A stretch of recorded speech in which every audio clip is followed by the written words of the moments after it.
Program today. Welcome to Gardening in the Panhandle Live here in October. Thank you for joining us. Today we're going to be talking about vermiculture, basically the science of using earthworms in your composting and gardening endeavors. And it's a great way to kind of juice up your garden. It's pretty cool. I was kidding Mark saying this is the nerdiest gardening in the Panhandle, but it's truly only people who love gardening are going to be into worms like we all are, and you guys that are tuning in with us are. So we're happy that you're here. And we do have an excellent group of panelists today. We'll start with some introductions. Mark, tell us hello. Hey y'all, this is Mark. I'm over in Leon County Extension Office. I'm the horticulture agent, and I have been composting with and without worms for, I don't know, 15, 20 years now.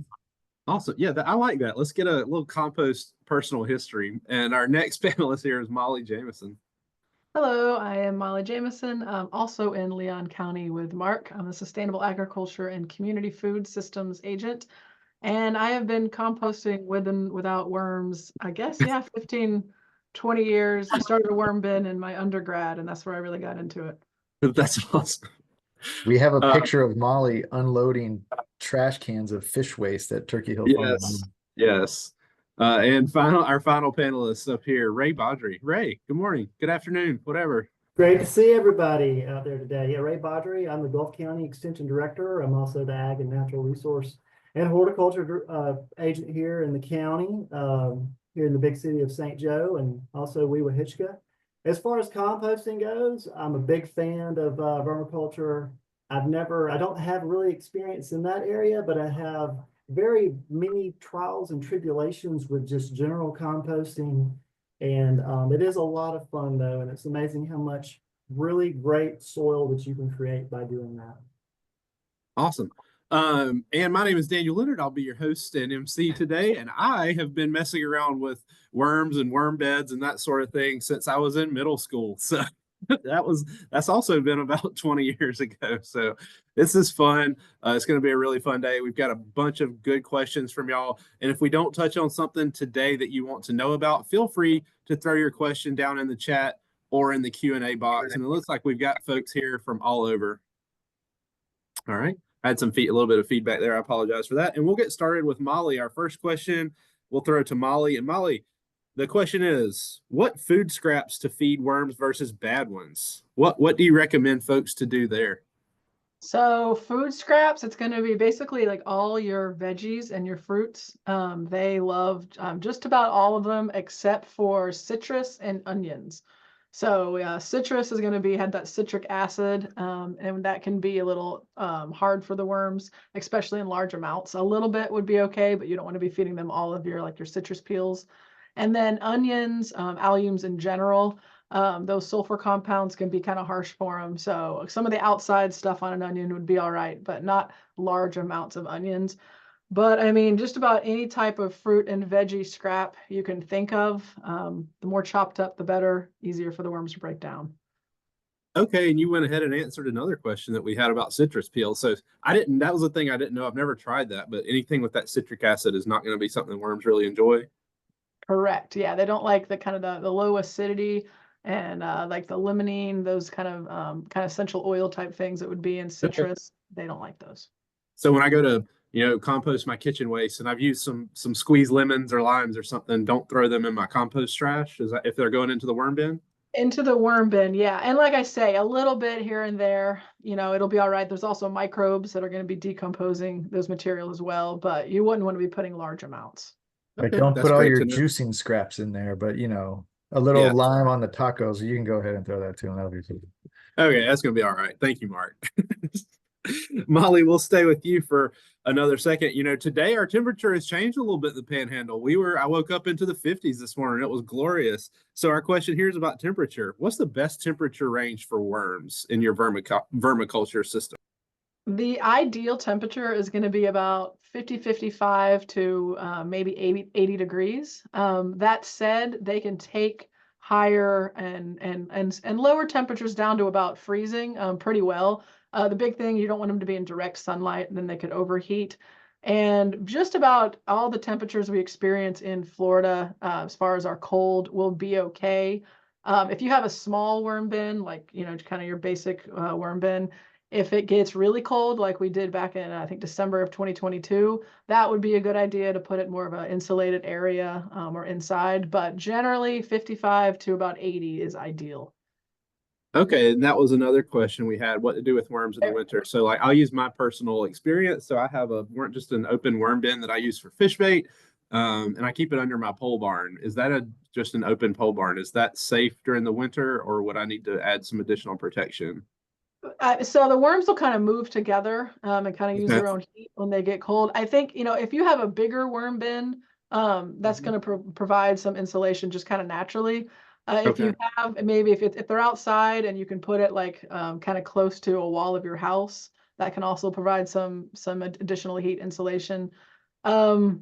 So kind of depending on your worm bin size, if you can actually pick it up and put it indoors during those really cold snaps, I probably would, just to be safe and sorry. If it's really big, they'll probably be all right. Okay, thank you. That's awesome information. Ray, maybe the most common question I get with compost piles. Is it necessary to turn your compost pile to get good decomposition? What say you? Absolutely, yes.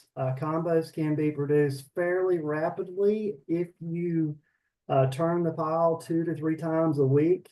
And I would say within 6 weeks to 8 weeks, realistically, you could have some pretty nice, a nice product of compost. If you let it sit, I can tell you by experience, it would probably take somewhere between 6 months and a year before you get anything that you could really use.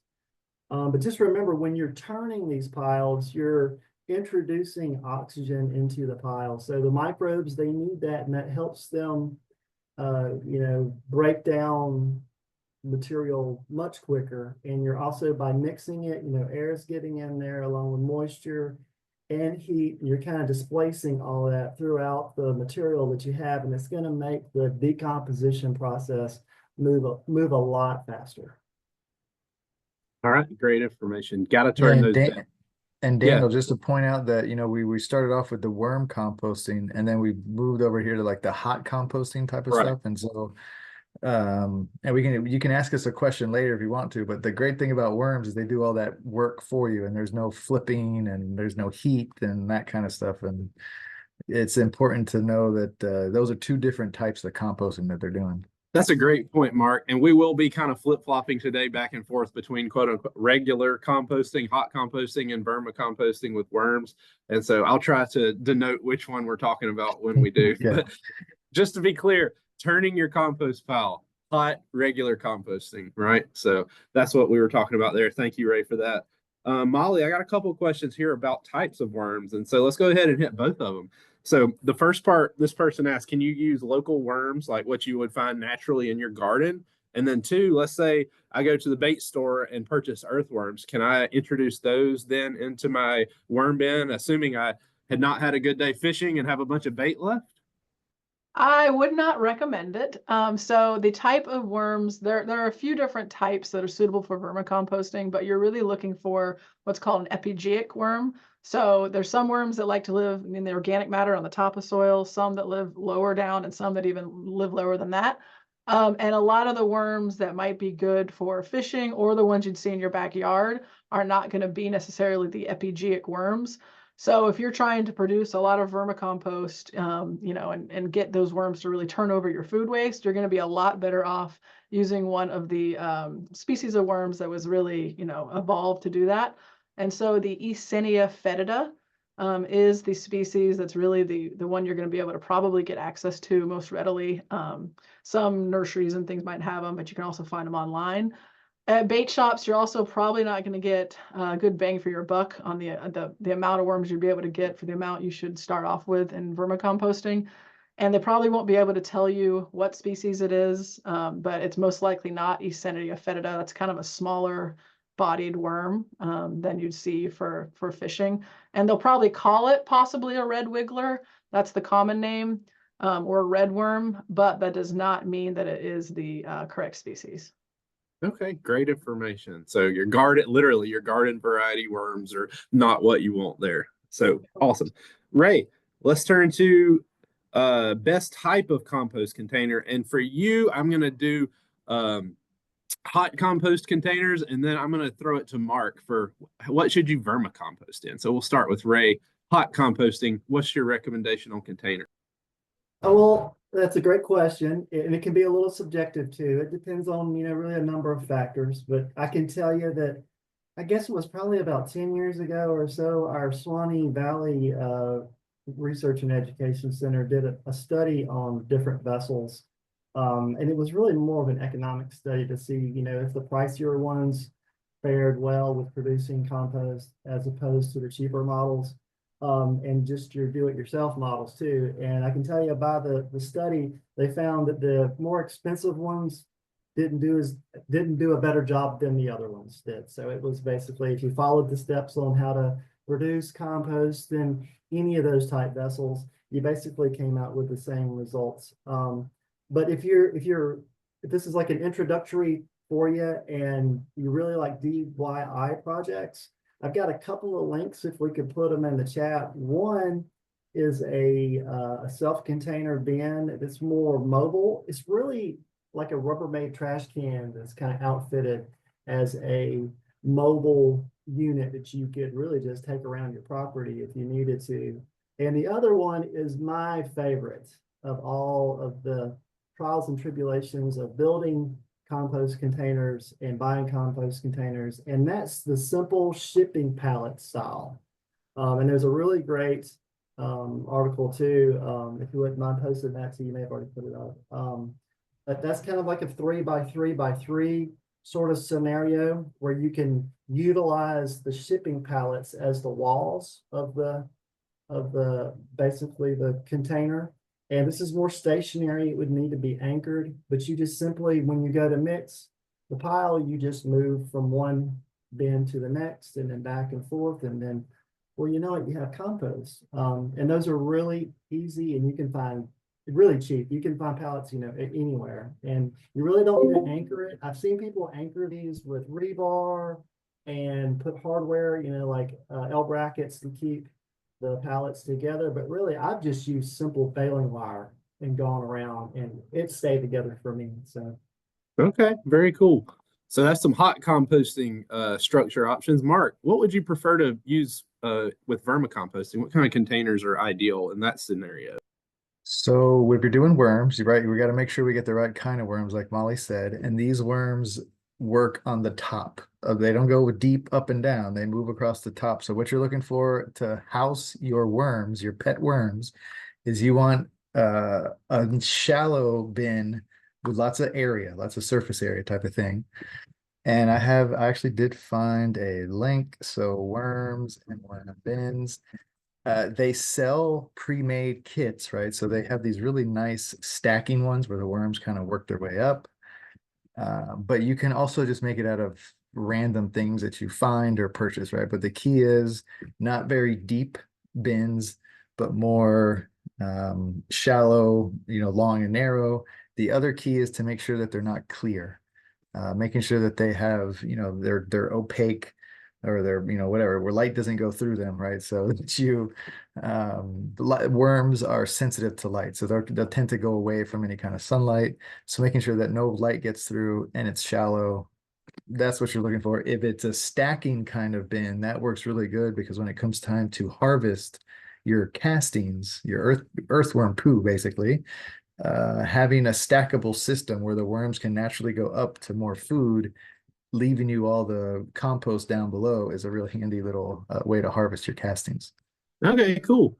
And while we're kind of on this subject, talking about worm or compost containers, Ray mentioned that you can make compost pretty much in anything if you do it correctly, right?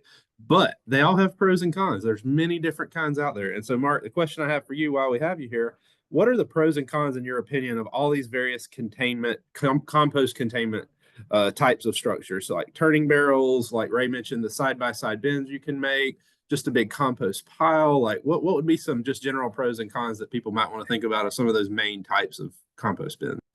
I mean, Ray's right. They all will work if you flip them, right? So then it becomes really how much you're using and what equipment you have to flip them. So if you don't have a ton of material and you want to make it quickly and flip it quickly, then those rotating ones are perfect, right? Because you can put stuff in there and easily just spin them around, get that stuff flipped around. The pallet bins are really nice because you can put a lot more material in there. But now when it comes time to flip it, you're talking about a pitchfork, right? And that's a lot of work for you to flip those piles. You go up a little bit more as far as the amount of material you'll have, and that's where most farmers and large scale operations, they don't have any bin, right? It's just a big old pile, but they have a tractor to flip it with. So it kind of depends on how much you're getting, how easy it's going to be for you to flip it, because the main goal is to get good workable compost. Now there could also be some aesthetic value here too, right? So the pallet bins, maybe not the prettiest thing in the world. And so they sell all kinds of things online at the garden centers, where it's basically a pallet setup, but it looks prettier, right? The wood might be painted, or it, it's just, it looks a little bit prettier. But really most folks want it cheap, right? So pallets work out great. But again, what's it got to look like? How easy is it going to be for you to flip it? And that's what kind of goes into deciding which bin style you kind of want to go with, I'd say. Okay, so mostly personal preference and then labor ability and availability. Right. The Okay, key is cool. that flipping, like Ray said. That's the main thing you got to do. Yep. And that I would add to that too. Like I said, the 3x3 pallet style is really my favorite. And again, it couldn't be cheaper. But I have had issues, and I've heard people in the past have issues with termites eventually, and they do break down quickly. We don't have the most hospitable environment for weather, so they're not going to last that long in the elements. But again, it's free. Another way you could go is, if you have lots of patience too, and you don't mind, you can go and just produce a compost heap or just a compost pile somewhere. And even if you don't turn it underneath, you're going to have enough microbes that are going to do the work and create some sort of organic matter there. Now, your neighbors might not be too keen on that idea and might not want to look at that, but you can always say, look, this is a wildlife conservation area. That's right. There you go. One more consideration, Daniel, and I Okay, let's learned hear it. from going to Gulf County and talking to Ray's group, is if you got bears, okay? I was never asked this question doing composting before until I went over to Ray, and Ray's folks were like, hey, we got bears that come through. What do I do with that? And that's where some of these rotating ones have really nice locking doors, because that's what you're going to need to keep a bear out. You're going to basically think of those like, raccoon and bear proof trash cans they have at the parks, and you're going to need something like that to keep them from getting all your scraps. That's a great segue into the question about bear proofing your compost, Mark. Thank you. There it is. So in Gulf County, where Mark just mentioned, have y'all had Yeah, he's the problems bear with bears expert. and compost? That was a great segue, by the way. It I truly don't know if was. that was planned or not, but that was great. It wasn't. It was.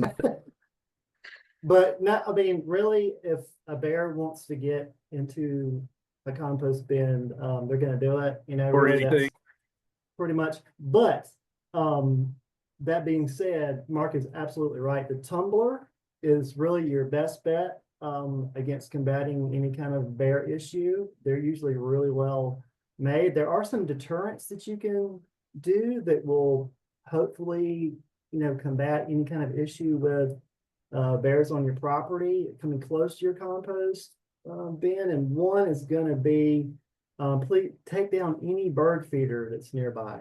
Bears love bird feeders. That's one of their primary targets in landscapes. So if they see a feeder and it's close to the compost bin, that's going to be their next target, because they have an amazing talent of being able to smell very well. So the next up, if it's close by, they'll find the compost bin.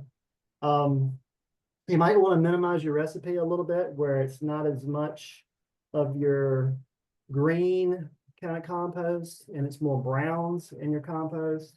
That also will minimize the smell a little bit, so bears would probably stay away. And if you just keep turning your compost bin and you make compost quickly, typically you'll have enough time to where bears probably won't realize that the compost bin is even there.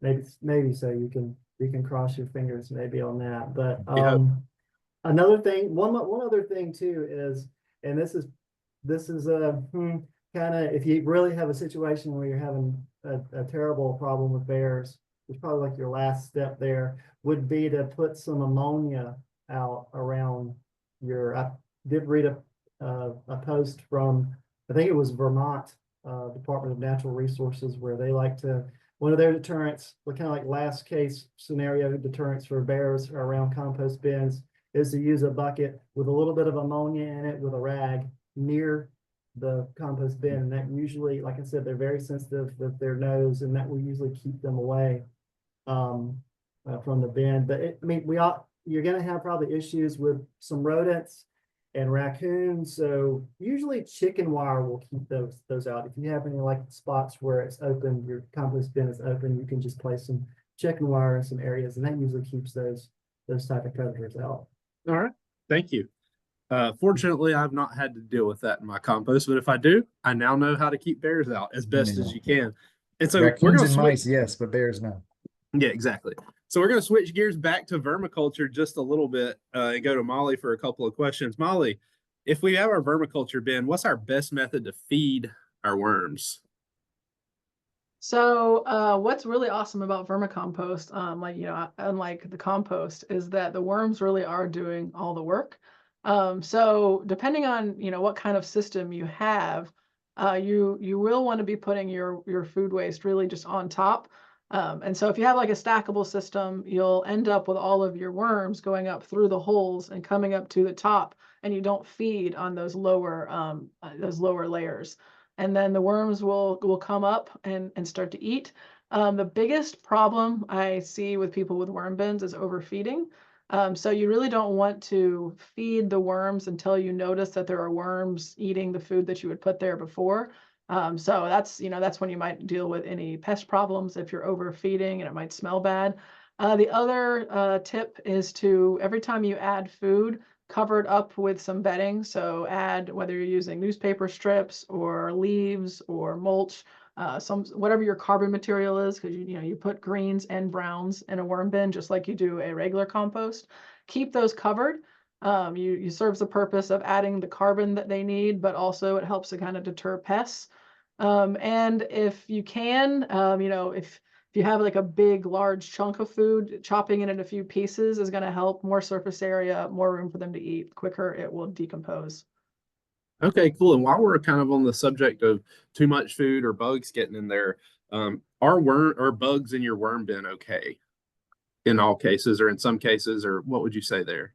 So a lot of the other little critters you would end up seeing in your worm bin, a lot of those are going to be decomposers, just like your worms, and so they'll mostly just coexist. Mark and I like to kind of joke that I have the city worms, he has the country worms. So I have a stackable system that's indoors. Mark has long barrels that are cut in half that live outside. His are the country worms. He doesn't care if he has If you cockroaches. if you know both Mark and Molly, that makes a lot of sense. He has cockroaches, earwigs, other type of fun little guys that are breaking down those materials. He doesn't mind those.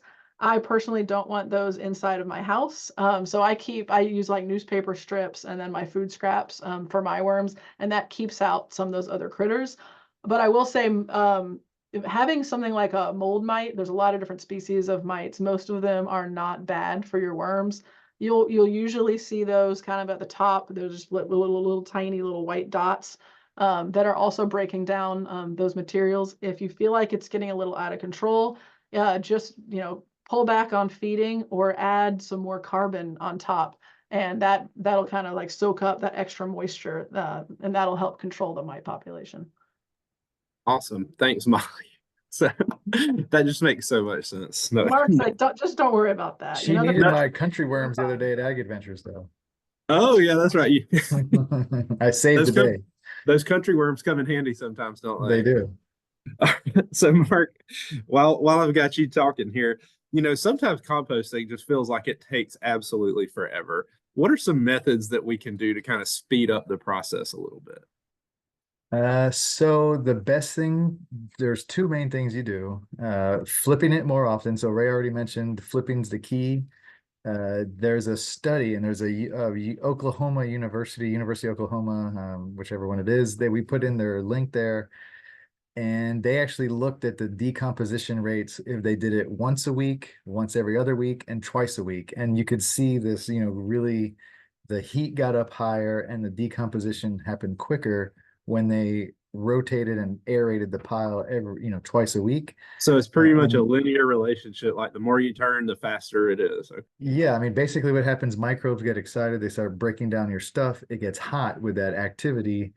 But while they're doing that, they're, using up the oxygen, right? So by flipping it and getting that air back in there, they can get to work quicker and better. And so you're making them just more efficient by regularly getting air back into the middle of that pile.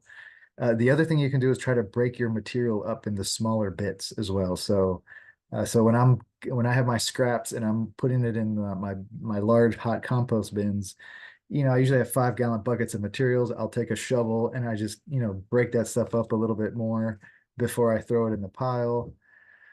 They will try to sell you things like compost starters and enhancers, and you really don't need any of that stuff. All the microbes that you need to break down compost are in the air. They're on the rotting stuff you're throwing in there.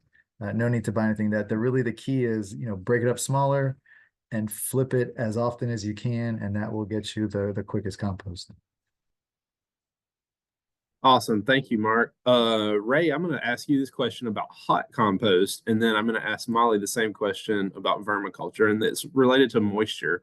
Do we need to exclude moisture from our compost bins? Should we add water from time to time? What would be your recommendation, Ray, as far as just regular compost goes? Absolutely. You want to make sure that your compost bin does get water from time to time. If there are two areas where you're going to have more of a failure rate with producing compost is when you don't turn enough. So you're not, like Mark was talking about, you're not adding enough oxygen into the pile, and you're not adding enough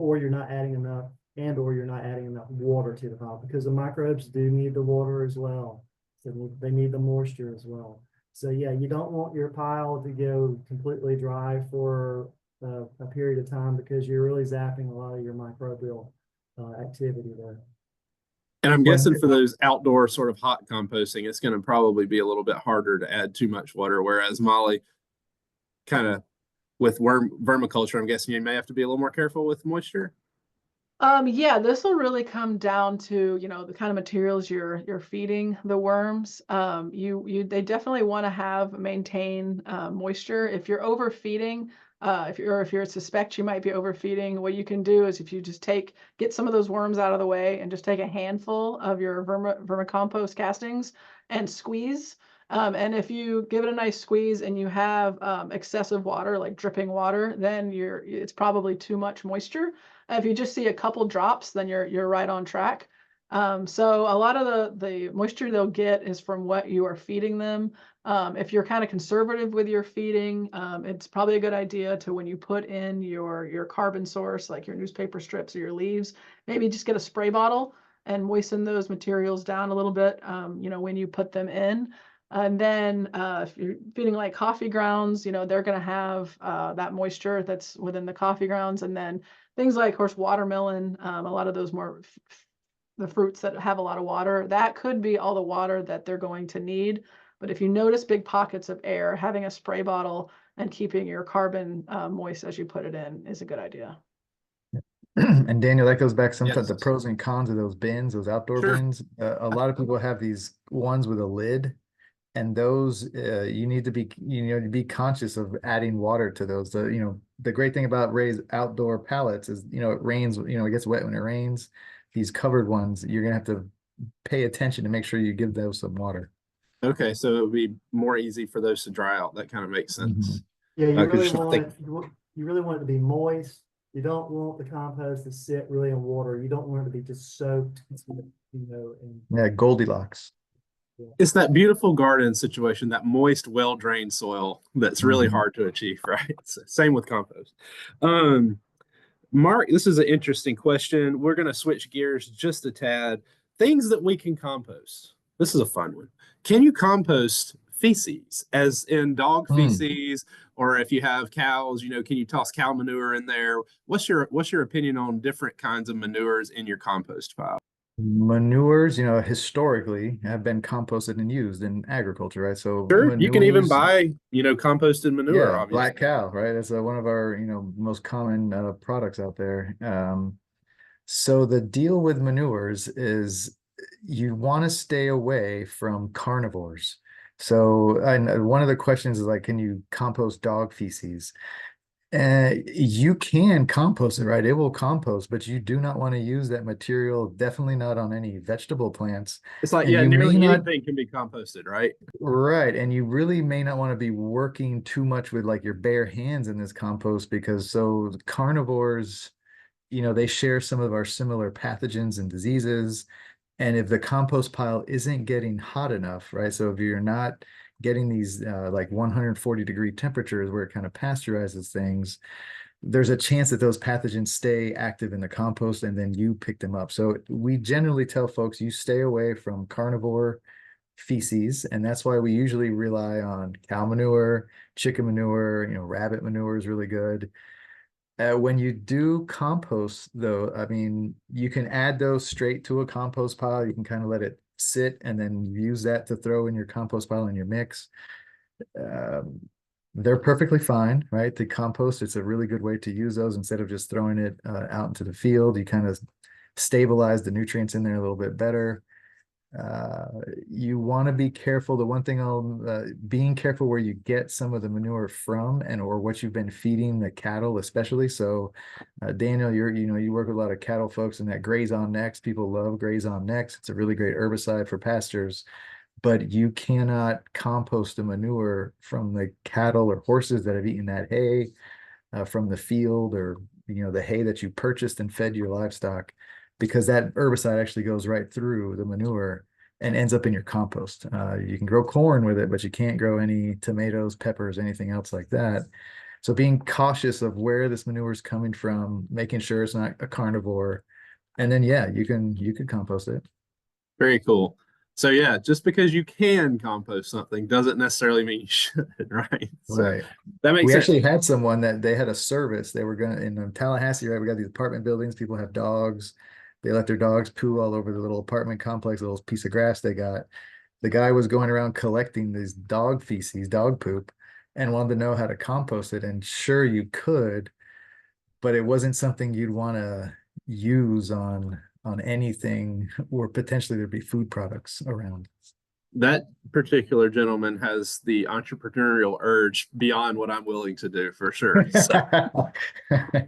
So we mentioned animals and rabbits and cows and everything. You didn't mention chickens. And so our next question is going to be, how long should manure from a chicken run sit before you apply it to the garden? Let's say you've got your chicken tractor and you set it in one place and the chickens have been doing their thing there for a while, and we want to maybe use some of that material that's built up in our garden. How long should we let chicken manure like that compost before we use it?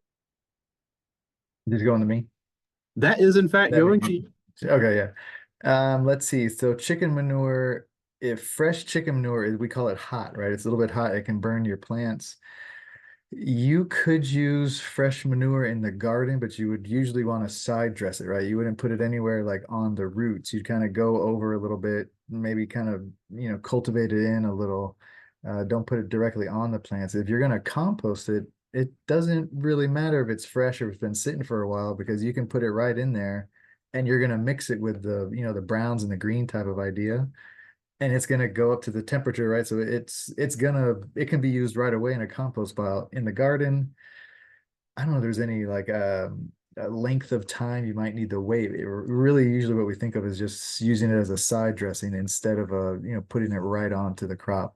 And this would be a good time to note that for vermicomposting, you can vermicompost chicken manure, but it can be pretty high in ammonia and salts. And so it is important to age it or basically pre-compost it. So take all that chicken manure, actually let it go through kind of the first stage of a hot compost. And then once it's, some of that ammonia has dissipated and hopefully by then you can use that in your vermicompost, but you don't want to use it fresh because it could harm the worms.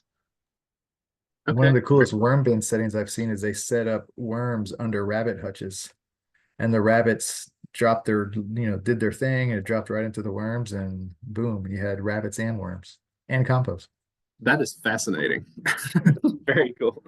Molly, we're going to switch back to purely to worms for a minute. We've heard about you've kind of sung the praises of vermicomposting. Let's say somebody wants to get into it. What are some good sources for worms? So somebody wants to get started in this. Where can they purchase these good kinds of worms for vermicomposting? So depending on where you live, you could first check out to see if any of our local plant nurseries are selling worms. So I would, maybe go local in that way. We have a local farmer just east of town that she makes organic wine, but she also has worms on the side. So, look around for those kind of sources near you first. Then, if you have friends that are actively vermicomposting and you feel like they're making, good vermicompost, Got some country doing worms for you, Molly. doing it correctly. Actually, that's a good point. So I don't necessarily would want Mark's worms just because I have my bin indoors. I don't want to have you pulling out all the earwigs and the cockroaches and that kind of thing. But if you have an outdoor bin, don't mind, having vermicomposting friends can get you started. You do ideally want to start with about a poundish of worms, and that is 800 to 1,000 worms in a typical pound. They are a really small species. But if none of those things are options, there are some retailers online. Uncle Jim's Worm Farm has kind of a monopoly a lot online, like in the Amazon type spaces. There are some other options out there, but I would first, kind of contact the seller and figure out what kind of species they are. It's not always noted on the website. And so kind of just making sure that wherever you're getting them, it is the correct species, or at least one of the species that's recommended for vermicomposting, and starting with about a pound of Okay, worms. that's really good information, that pound of worms. And so that kind of segues Molly into a good question. We have that pound of worms that we've purchased. What size container are we going to need for that pound of worms? Because I assume you don't want something too small or too big. You do want that Goldilocks kind of scenario, right? Yeah, and there are a few different options, but as Mark had said, think about, you don't want any. So if you have a stackable system, which they make, each of the layers are no more than 12 inches tall, but you can put multiple layers and stack them together. The idea there is, as soon as that first bin is filled up with castings and worms, you take a fresh one and put it a fresh layer and put it directly on top of your old one. There's holes in the bottom of those, and your worms can go up through the holes because that's where you'll be feeding on top. And then the layer underneath is going to get finished, and all the worms will slowly, go to the top layer, and you'll be able to harvest it really easily. There's also things like there's worm bags, but the same concept applies in that you feed on top, and then you open the worm bag from underneath, and the finished compost will be coming out, and you can catch it in a container. So the biggest thing is having an opaque, breathable container. You can even make it yourself if you have, Rubbermaid type bins laying around. Anything that's between, I'd say, 5 and 10 gallons will work. If you have a big family, you're producing a lot of food waste, having multiple bins is probably going to be your best bet. And you can even, if you want to get larger, you go with those half barrels. And so it's really about surface area. So just making sure that the surface area isn't above about 2 feet max. 1 foot is ideal because you don't want it to get too hot. We're dealing with the mesophilic bacteria, not the thermophilic like in hot composting. So too hot, the worms are gonna try to escape. Okay. And how do we know when to harvest our vermicompost? Like, the worms aren't going to tell you, hey, we're done. Like, how do you know? They do So, actually, Daniel. Oh, okay. I haven't learned how to speak. No, just kidding, sorry. Those Oh, no, country so- worms are really something, aren't they? kind of depending on the size of your bin, and how much food you're adding. But the big thing is, so I will typically harvest my castings kind of with the seasons of planting. So if my worm bin will start to fill up That's when I know that it's time to add the new fresh bin, and I put some fresh like newspaper strips in there, start feeding on top.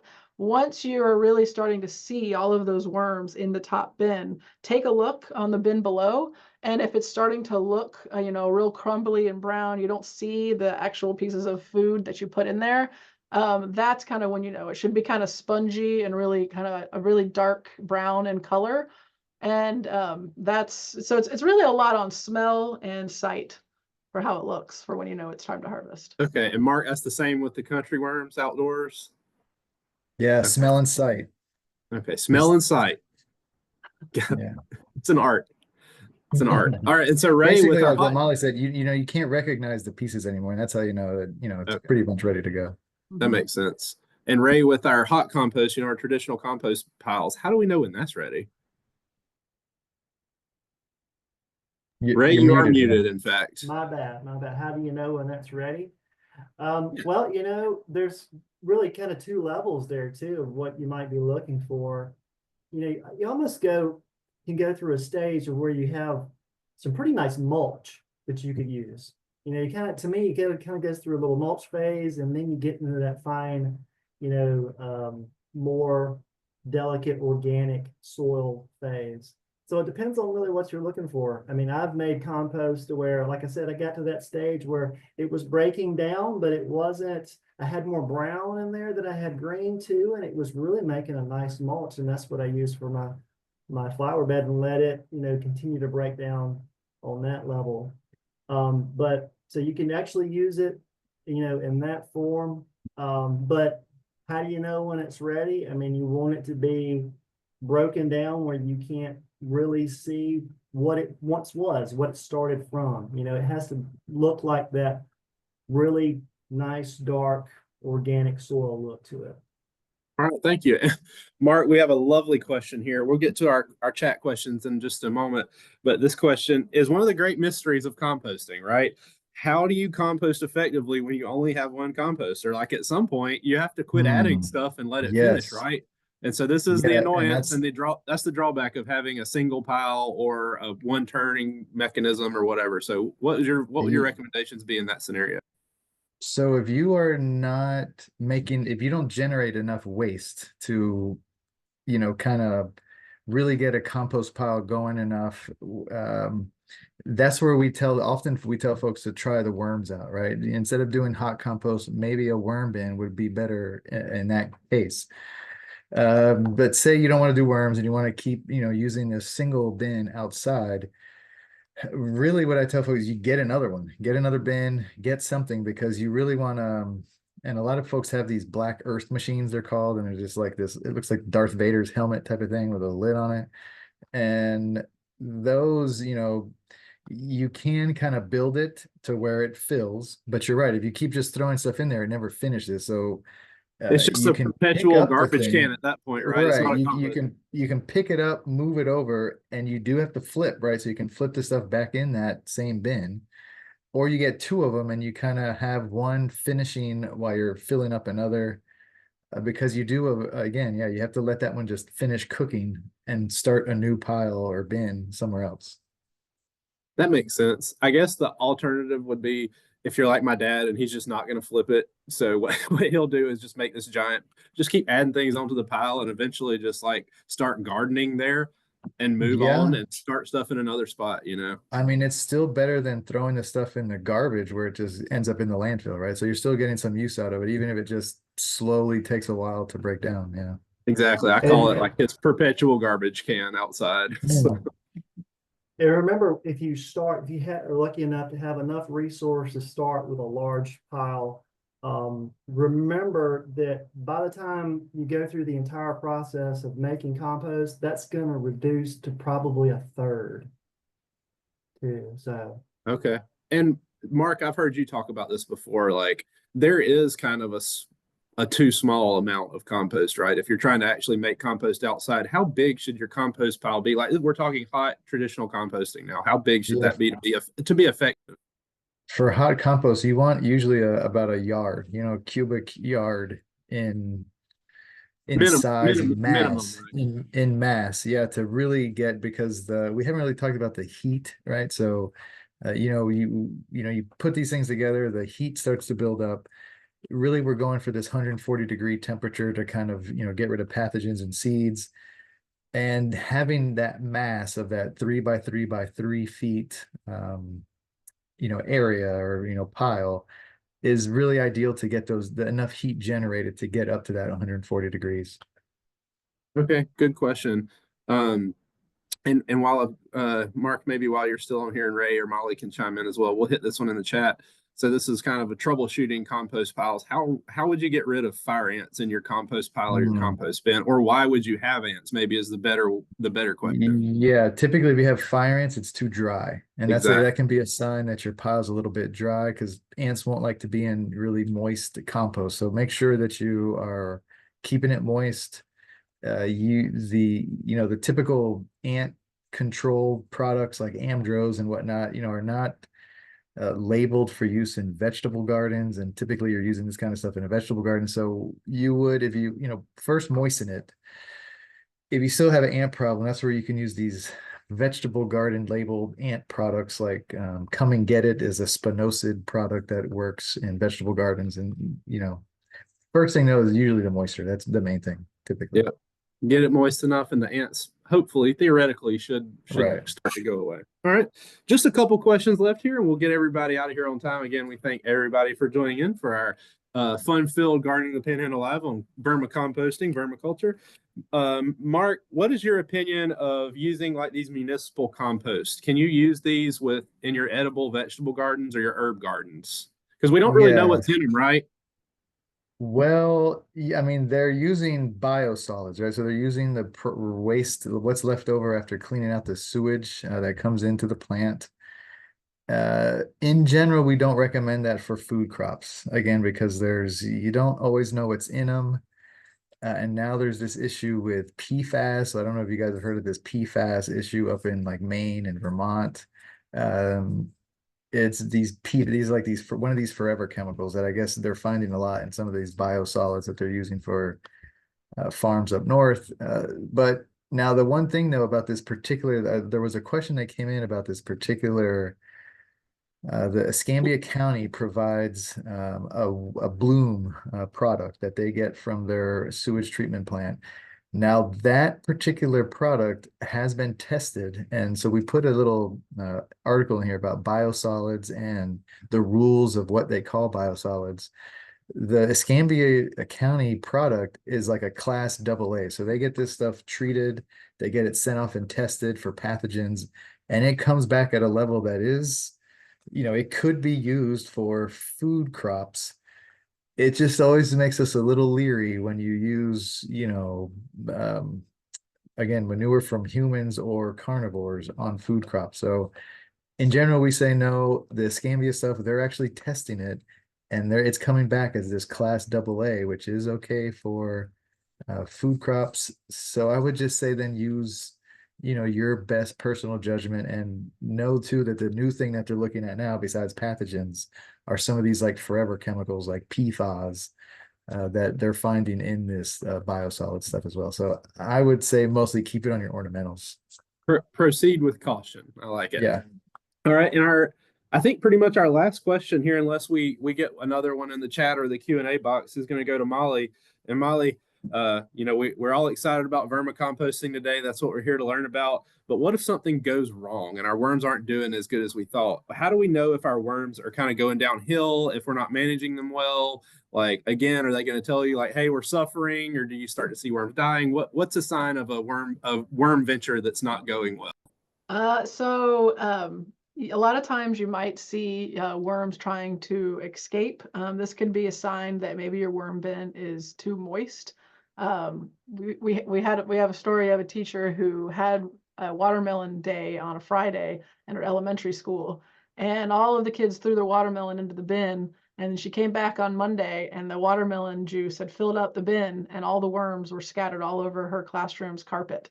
If you end up putting two materials that are just too moist and water's building up in the bin, they'll try to escape. If you see your worm populations just generally decreasing, then you know you might have a problem. There are a few critters, like certain species of like red mites, that can be detrimental to worms. Most of them are going to coexist, but there are some things that will eat your worms. So really kind of pay attention, look around, see if there's any type of pest in there that could be causing harm on your worms. If you're putting a too bulky material that's getting too hot, your worms might also try to escape. And then, just generally overfeeding, that's when you'll get the stinky material. You might get some fungus gnats forming, and that's why you want to pull back on the food and put more carbon in. All right, that's great. I love those two general troubleshooting tips. If the worms are trying to escape, or if your worm bed smells off, something's going wrong. Exactly. So that's great. All right, guys. Well, that is our Gardening in the Panhandle Live for today on vermiculture. Is there I always like to leave our guests, our attendees, with one thing, kind of a thought for the day, and I'll go around the room here. Ray, if you could if folks here could take one thing from composting, we'll say for you, hot composting, what would you tell them? One thing, We can come back to you if we need to.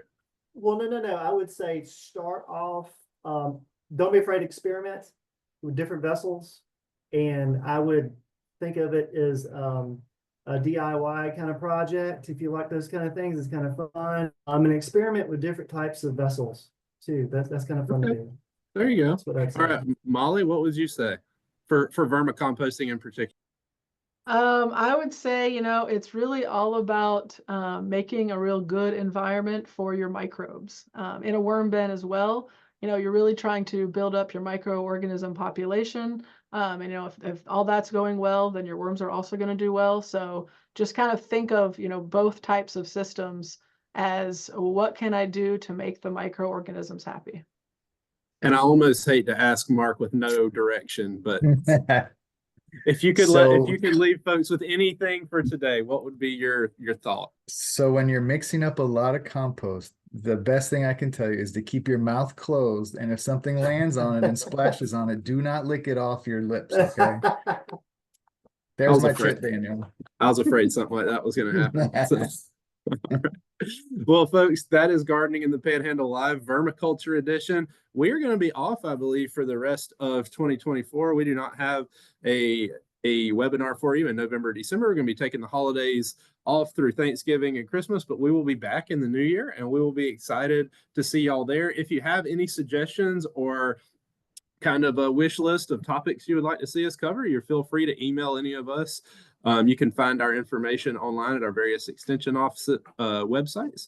And so with that, we'll wish y'all a good rest of 2024. Get out there, enjoy this lovely weather we're having, and start you a worm bin. Thanks. Right. Y'all have a great afternoon. Thanks, everybody.